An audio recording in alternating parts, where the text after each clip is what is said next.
परम पिता परमात्मा, खंडों ब्रह्मंडों का मालिक, ये एक त्रिलोकी है। सैकड़ों जगह और त्रिलोकियां हैं। यहां जीवन है, सैकड़ों जगह और जीवन है। सब पे कंट्रोल, सबको जीवन दान, सबका रक्षक हर जगह अगर कोई है तो ओम हरि अल्लाह वाहिगुरु गॉड है।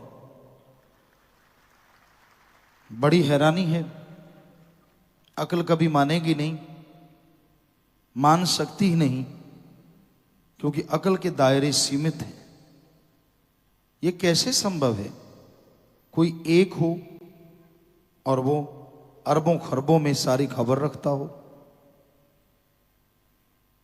एक गांव में बहुत सारे लोग होते हैं, लोग उनको याद कर लेता है, लेकिन 10-20 गांव के लोगों का पूछा जाए तो बड़ा मुश्किल हो जाता है हर आदमी की पहचान। एक शहर के पूरे की पहचान, एक आदमी को हर आदमी की पहचान होना अति मुश्किल है, असंभव सा है। वो कैसा है जो एक है और अरबों खरबों की पहचान ही नहीं रखता, उनके हर सेकंड के 100वें हिस्से का भी ध्यान रखता है। कौन क्या कर रहा है, कहां है, क्या चल रहा है। जरा सोचिए, ये तो एक त्रिलोकी है, इसमें अरबों खरबों लोग हैं। सैकड़ों त्रिलोकियों में कितने होंगे, वो हर त्रिलोकी में है। यही नहीं, खंडों ब्रह्मंडों को चलायमान जिसने कर रखा है, ये भी उसका कमाल है।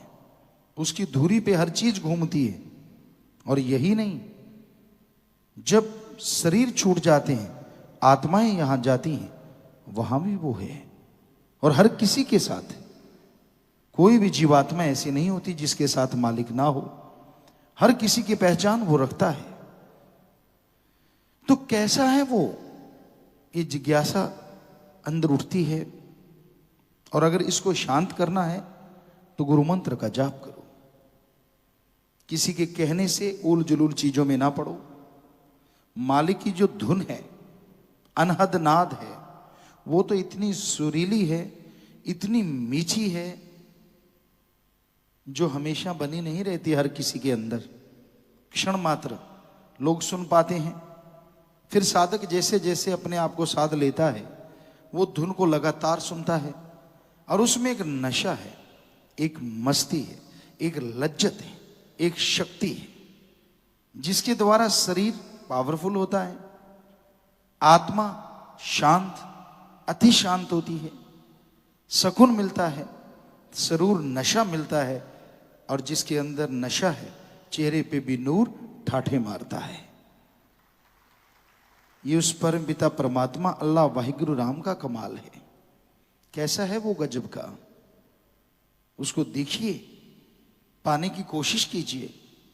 कहीं जिंदगी यूं ही दुनियावी कला कलेश में ही ना गुजर जाए। एक काम में सफलता हो गई, दूसरे की चिंता हो गई, 10 में सक्सेस हो गए, 1000 की चिंता तंग कर रही है। आप बेचैन हैं, आप परेशान हैं, आप दुखी हैं अपने बनाए जाल से। आदमी किसी का दुख कम झेलता है, अपने दुखों से दुखी रहता है। बुरे कर्म करता है, उसका नतीजन फल एक दिन भोगना पड़ता है। तो आपको अगर कोई शारीरिक परेशानी है, कोई शारीरिक मुश्किल है, आप नियमानुसार ईश्वर के नाम का सुमरन करो। मस्त हो जाओ, काम धंधे में दिल लगा के काम करो। खाली मन शैतान का चरखा, खाली ना रहिए, काम धंधे में मस्त रहिए। घंटा सुबह शाम सिमरण कीजिए, भले कर्म कीजिए, नेक कर्म कीजिए। यकीनन आपकी शारीरिक तो क्या, आत्मिक बीमारियां भी हट जाएंगी और मालिक की खुशियों से माला माल हो जाएंगे। बड़ा आसान तरीका है, इससे बढ़िया तरीका नहीं हो सकता। डॉक्टर दवा देते हैं, अब लेना तो मरीज का फर्ज है। वो दवा को सामने रख ले सजा के, सुबह शाम माथा टेकता रहे तो क्या फायदा होगा। डॉक्टरी हिसाब से रत्ती पर फायदा नहीं होगा। तो इसी तरह राम का नाम है, अल्लाह वाहिगुरु गॉड, खुदा रब का नाम है। आप उसे सजा के, पता नहीं सजा के तो नहीं, पता नहीं कहाँ फेंक देते हैं, याद ही नहीं करते। ले लिया, जब राम नाम लिया तब बड़ी खुशी थी, कुछ देर जाप किया तब बड़ी खुशी थी, बाद में ये भी मालूम नहीं कि उसका जाप करना भी है कि नहीं करना, कभी कभार कर लिया। तो आप शांत चित्त उसका जाप करें, किसी को दिखाने की जरूरत नहीं है। आप अलग से समय निकालिए, मालिक की भक्ति इबादत कीजिए, यकीनन वो सुनेगा। और जब वो सुन लेता है तो दिलो दिमाग शांत हो जाते हैं और आदमी को परमानंद की प्राप्ति होती है।